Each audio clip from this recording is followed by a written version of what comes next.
Case 1. Susan Smith. On an October evening in South Carolina in 1994, a frantic report reached law enforcement.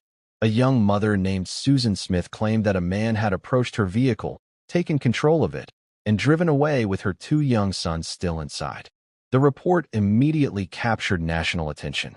Television stations interrupted programming. Newspapers printed updates daily. Search teams worked around the clock. Across the country, people followed the story and hoped the children would be found alive.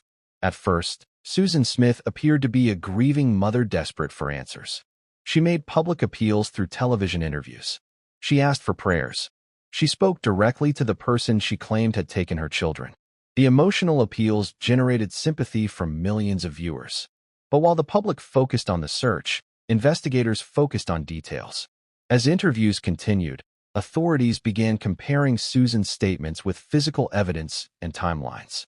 Certain parts of the story became difficult to verify. Investigators revisited locations. They retraced routes. They reviewed witness information. The more they examined the reported carjacking, the more questions emerged. The alleged sequence of events did not appear to fit available evidence. Days passed. The search continued. National media coverage intensified.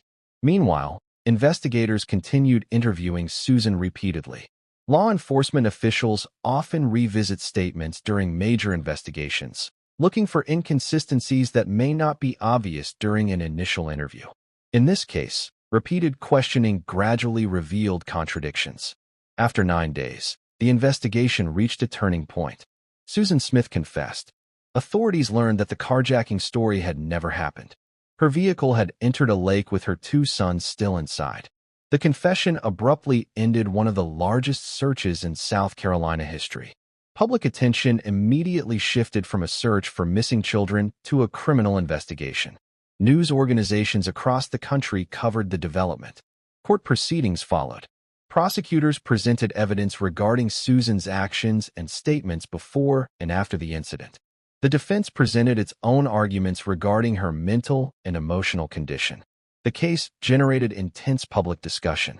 Many observers tried to understand how the original story had gained so much traction before eventually collapsing under scrutiny.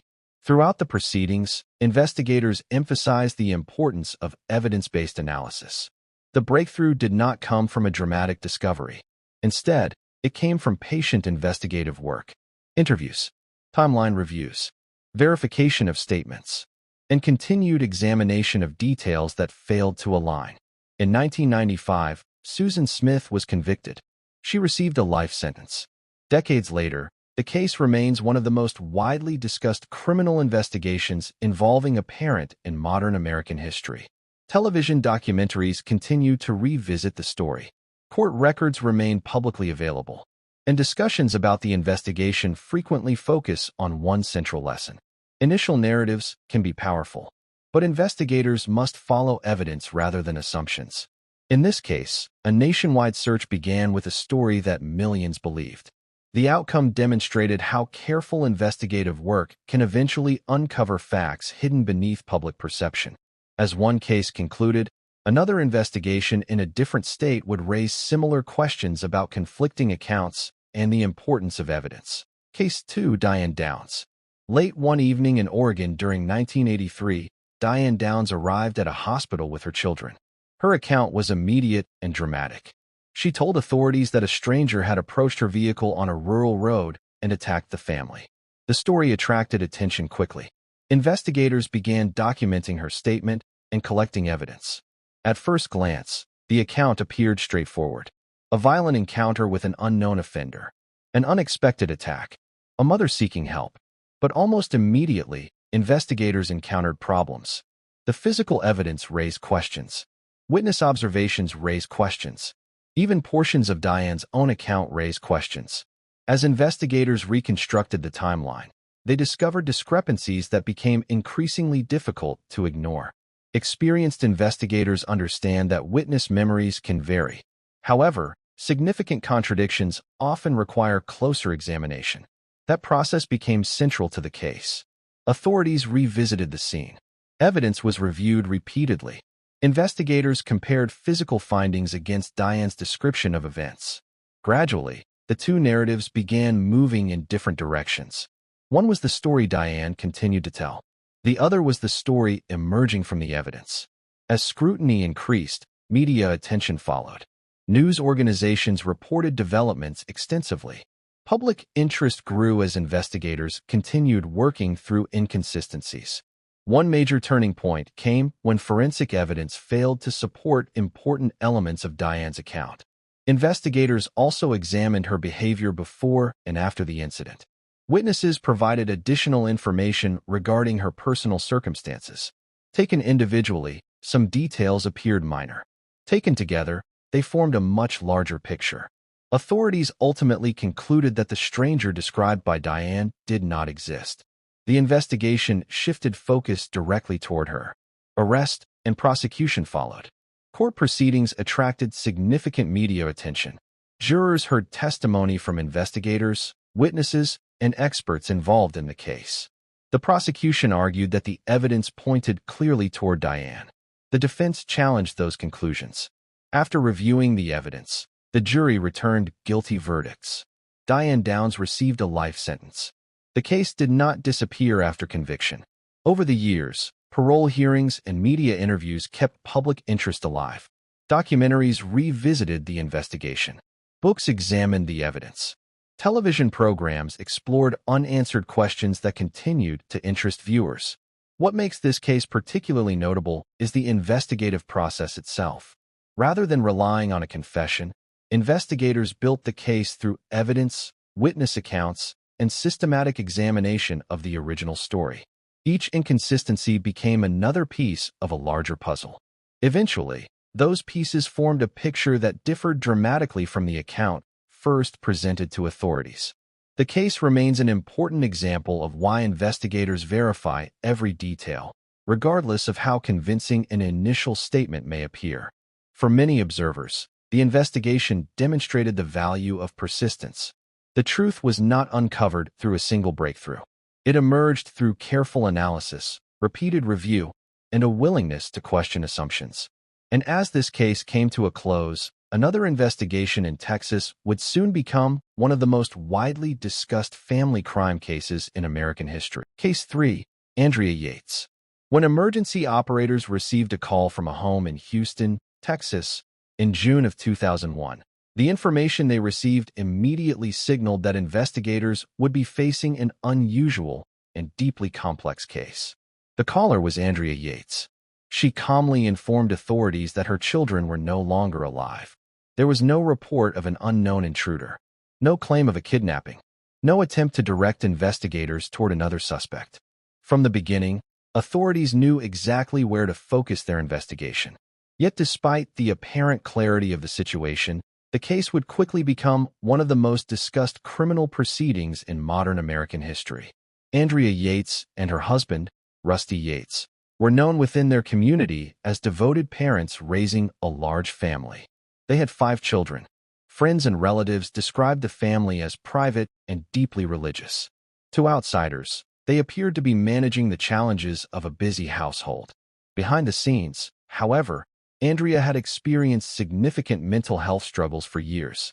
Medical records, family statements, and later court testimony would reveal a long history of treatment, hospitalizations, and concerns about her well-being. In the years leading up to the incident, Andrea had received medical care multiple times. Doctors had expressed concerns. Family members had expressed concerns. The situation was not entirely hidden, but investigators still had to determine exactly what happened and how the legal system should respond. Authorities arrived at the home and began documenting the scene. Evidence collection started immediately. Witness interviews followed. Investigators reviewed timelines and family history. Unlike many criminal investigations, the primary challenge was not identifying a suspect. The challenge was understanding the circumstances surrounding the event. As national media coverage expanded, the public learned more about Andrea's history. Television broadcasts featured interviews with medical experts. Newspapers examined her background. Public debate quickly shifted toward larger questions involving mental illness, criminal responsibility, and accountability. The prosecution argued that Andrea understood her actions and should be held criminally responsible. The defense argued that severe mental illness had fundamentally affected her ability to understand reality at the time. The trial attracted enormous attention. Courtrooms were filled with reporters. News channels provided daily updates. Experts testified regarding Andrea's condition and treatment history. In 2002, a jury convicted Andrea Yates. However, the case did not end there. Appeals followed. Questions emerged regarding portions of testimony presented during the trial. Eventually, an appellate court overturned the conviction and ordered a new trial. The second trial became another major national story. Again, jurors heard testimony from medical professionals, investigators, and witnesses familiar with Andrea's history. This time, the outcome was different. In 2006, Andrea Yates was found not guilty by reason of insanity. Rather than receiving a prison sentence, she was committed to a state mental health facility. She remains there today. The case continues to generate discussion because it sits at the intersection of criminal law and mental health. Investigators completed their work quickly. The facts surrounding the incident were established early. Yet the larger legal questions took years to resolve. For many observers, the case demonstrated that some investigations involve more than determining what happened. Sometimes the legal system must also determine how responsibility should be evaluated when serious mental illness plays a significant role. The Andrea Yates case remains one of the most extensively documented criminal cases involving a parent in American history. Court records, news broadcasts, documentaries, and public discussions continue decades later. And while opinions often differ regarding the legal outcome, the case remains a powerful example of how criminal investigations can raise difficult questions that extend far beyond evidence alone. As the nation continued debating the outcome of Andrea Yates' case, another investigation years later would capture headlines across multiple states and leave authorities searching for two missing children. If you're finding these cases informative, consider subscribing to Quiet Room Cases. We publish carefully researched true crime documentaries focused on investigations, evidence, and the pursuit of answers. Now let's continue with another case that began with missing children and ended with one of the most publicized investigations of the modern era. Case 4, Lori Vallow. For months, investigators kept asking the same question. Where were the children? It sounds like a simple question. Yet during the early stages of the Lori Vallow investigation, no one seemed able to provide a clear answer. The case began attracting national attention in late 2019 when concerns grew regarding the whereabouts of Lori Vallow's children, Joshua J.J. Vallow and Tylee Ryan. Family members became increasingly worried. Friends became concerned. Authorities began conducting welfare checks. Each attempt to verify the children's location created more questions than answers. At first, Lori provided explanations. Different explanations. But investigators quickly discovered that some of those explanations could not be verified. That discovery marked the beginning of a lengthy and highly publicized investigation. As authorities examined timelines, they learned that both children had not been seen for extended periods. School attendance records became important. Witness statements became important. Travel records became important. Investigators began piecing together a timeline stretching across multiple states. Meanwhile, public interest continued growing. National news organizations followed every development. Television programs analyzed court filings. Social media discussions expanded rapidly. The more information investigators uncovered, the more attention the case received. Adding further complexity was Lori's relationship with Chad Daybell. Investigators reviewed communications, travel records, and witness accounts connected to both individuals. As evidence accumulated, authorities expanded their search efforts. Search warrants followed. Interviews followed. Digital records were reviewed. Investigators continued building a timeline of events leading up to the children's disappearance. One of the most significant turning points occurred in June of 2020. Searches conducted on property associated with Chad Daybell resulted in the recovery of remains. The discovery dramatically changed the direction of the investigation. The search for missing children became a homicide investigation. Arrests followed. Court proceedings began attracting even greater media attention. Over the following years, prosecutors presented evidence collected from multiple sources. Witnesses described key events. Digital communications were examined. Investigators explained how different pieces of evidence connected together. The prosecution argued that the evidence demonstrated planning, coordination, and concealment. The defense challenged aspects of the state's case. Court proceedings continued for months. By the time the trial concluded, the case had become one of the most heavily covered criminal proceedings in the United States. In 2023, Lori Vallow was convicted. She received multiple life sentences. The verdict marked the end of one chapter of the case. Yet public interest remained strong. Documentaries were released. News organizations produced retrospective reports. Court records became widely reviewed. The investigation itself is often cited as an example of how persistence can uncover critical evidence even when initial information is incomplete. Investigators faced numerous obstacles. The case crossed state lines. Witnesses were spread across different locations.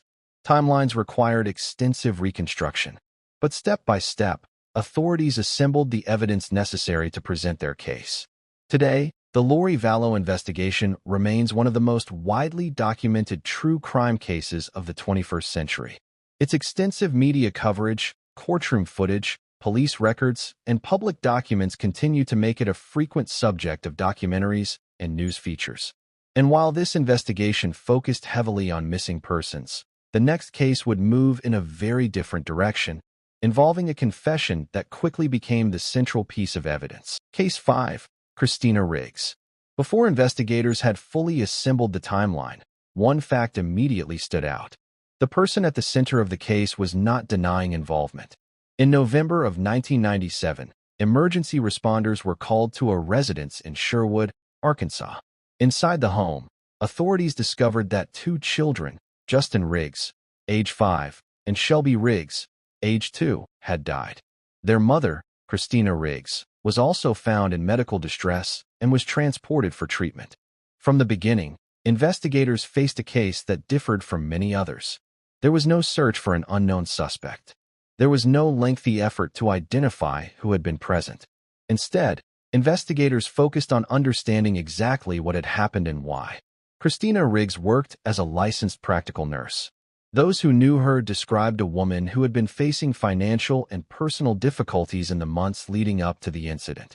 Friends and relatives later told investigators that she appeared overwhelmed by various pressures in her life. As authorities examined the case, evidence quickly established a timeline of events inside the home. Investigators reviewed physical evidence, witness statements, medical records, and Christina's own admissions. The case soon moved from an active investigation to a criminal prosecution. News coverage spread throughout Arkansas and then nationally. Many reports focused on the unusual circumstances surrounding the case and Christina's professional background in healthcare. Court proceedings began the following year. Prosecutors argued that Christina had intentionally caused the deaths of her children and then attempted to end her own life. The defense did not dispute that Christina was responsible. Instead, attention turned toward her mental state and the circumstances leading up to the event. Jurors heard testimony regarding her personal struggles, employment situation, and emotional condition during the months before the incident. The prosecution focused on evidence showing planning and intent. The defense focused on her state of mind and argued for consideration of mitigating factors. Ultimately, the jury found Christina Riggs guilty. She received a sentence of death. The verdict generated significant discussion throughout Arkansas and beyond. Supporters of the sentence argued that the evidence justified the outcome. Others debated whether mental health considerations should have played a larger role in sentencing. Unlike many defendants sentenced to death, Christina Riggs chose not to pursue lengthy appeals that might have delayed the process for years. As a result, her case moved through the system relatively quickly. In May of 2000, the sentence was carried out. Her case remains one of the most widely known criminal cases in Arkansas involving a parent and child victims. Years later, documentaries, newspaper retrospectives, and true crime programs continued examining the investigation and court proceedings. One reason the case remains relevant is that it demonstrated how criminal cases can involve both legal questions and broader discussions about mental health, family pressures, and personal responsibility. For investigators, however, the primary focus remained evidence. Authorities worked to establish the facts, build the timeline, and present the findings in court. The outcome ultimately rested on the evidence gathered during those first critical days after emergency responders arrived at the home. As public attention gradually moved away from the Riggs case, another investigation in the western United States would emerge years later and reveal a series of discoveries that stunned even experienced investigators. Case 6. Megan Huntsman. The investigation began with a discovery inside a garage. What authorities initially believed might be a single criminal incident soon expanded into something much larger. In April of 2014, police in Pleasant Grove, Utah, responded after reports that remains had been discovered at a residence. When investigators arrived, they began collecting evidence and securing the property. At first, the full scope of the case was unclear. Authorities carefully examined the scene while attempting to determine exactly what they had found. As the investigation progressed, additional discoveries were made. Each discovery expanded the case. Each discovery created new questions. Investigators worked methodically, documenting evidence and reconstructing events stretching back many years. Attention quickly focused on Megan Huntsman, who lived at the residence. Interviews were conducted. Records were reviewed. Investigators sought to establish timelines and determine how long the events had remained undiscovered. News coverage spread rapidly across Utah and then nationally. Television crews gathered outside the property. Newspapers published updates almost daily. Public interest intensified as investigators continued revealing new information. Authorities eventually concluded that the case involved multiple infant deaths occurring over a period of years. The investigation required extensive review of records, witness statements, and evidence recovered during the search. Unlike many cases that unfold over a short period, this investigation forced authorities to reconstruct events that had occurred long before the discovery that triggered police involvement. The timeline became one of the most important elements of the case. Prosecutors later argued that the evidence demonstrated repeated criminal acts occurring over several years. The defense presented its own arguments regarding circumstances surrounding those events. Court proceedings attracted widespread media attention because of the scale of the allegations and the unusual way the case had come to light. As legal proceedings continued, Megan Huntsman ultimately entered guilty pleas. The pleas removed the need for a lengthy trial and established responsibility for the offenses. Sentencing followed.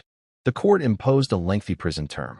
For investigators, the resolution represented the conclusion of a highly complex case that required reconstruction of events spanning nearly a decade. The Huntsman case remains notable because the investigation began almost accidentally. Authorities were not conducting an active search. There had been no recent missing persons report connected to the case. Instead, a discovery at a residence triggered an investigation that gradually revealed a much larger story. The case also highlights the importance of evidence preservation and patient investigative work. Because many of the events occurred years earlier, investigators could not rely solely on fresh witness memories. They had to piece together information from records, interviews, and physical evidence. Today, the case continues to appear in documentaries, true crime programs, and news retrospectives. Its unusual origins and extensive media coverage ensure that it remains part of discussions about major criminal investigations involving family members. And with that, we arrive at the final reflection on all 6 cases featured in this documentary. 6 different states, 6 different investigations, 6 cases that remind us why evidence matters more than first impressions. Each investigation followed its own path, but they all reached the same destination through careful police work, documented facts, and the justice system. These stories continue to be studied because they show how investigators uncover the truth one piece of evidence at a time. Thank you for spending time with Quiet Room Cases. If you found this documentary informative, please like, comment, and subscribe. We'll see you in the next case.